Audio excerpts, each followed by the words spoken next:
کوئی مصیبت نازل نہیں ہوتی مگر اللہ کے حکم سے،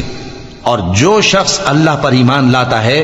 وہ اس کے دل کو ہدایت دیتا ہے، اور اللہ ہر چیز سے باخبر ہے۔ اور اللہ کی اطاعت کرو اور اس کے رسول کی اطاعت کرو، پس اگر تم منہ پھیر لوگے تو ہمارے پیغمبر کے ذمے تو صرف پیغام کا کھول کھول کر پہنچا دینا ہے۔ اللہ جو معبود برحق ہے، اس کے سوا کوئی عبادت کے لائق نہیں، تو مومنوں کو چاہیے کہ اللہ ہی پر بھروسہ رکھیں۔ مومنوں، تمہاری بیویوں اور اولاد میں سے بعض تمہارے دشمن بھی ہیں، سو ان سے بچتے رہو، اور اگر معاف کر دو اور درگزر کرو اور بخش دو تو اللہ بھی بخشنے والا ہے، مہربان ہے۔ تمہارا مال اور تمہاری اولاد تو آزمائش ہے، اور اللہ کے ہاں بڑا اجر ہے، سو جہاں تک ہو سکے اللہ سے ڈرو اور اس کے احکام کو سنو اور اس کے فرمانبردار رہو اور اس کی راہ میں خرچ کرو، یہ تمہارے حق میں بہتر ہے۔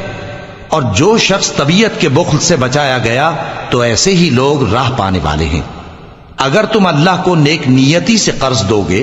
تو وہ تم کو اس کا کئی گنا دے گا اور تمہارے گناہ بھی معاف کر دے گا، اور اللہ قدر شناس ہے،